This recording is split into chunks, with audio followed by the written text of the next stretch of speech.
Армысыздар. Бүгін қазақ халқының асыл қазынасы салт-дәстүрлер жайлы әңгімелесеміз.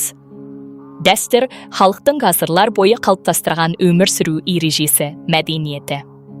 Бүгінгі қонағымыз хан төре атамыз, қазақ дәстүрлерін жақсы білетін азамат. Қош келдіңіз. Рахмет. Қазақтың салт-дәстүрі қасиетті мұра. Бұл әдемі дәстүрлерге толы.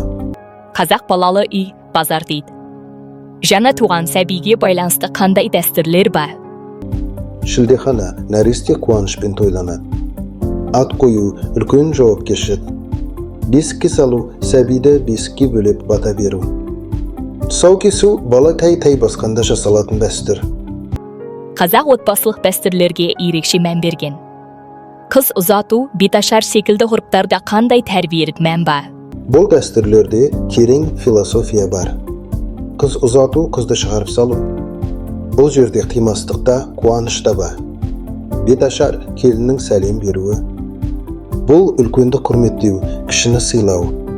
Жар-жар қыз бен жігіт жақтың қоштасуы. Көпшілікпен жасалатын дәстүрлерге тоқталса.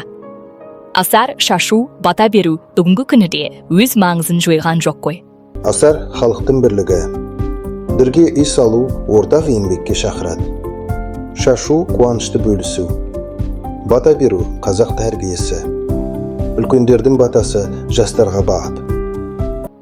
Қазақ жігіттерін ерлікке, ел қорғауға баулайтын қандай дәстүрлер бар?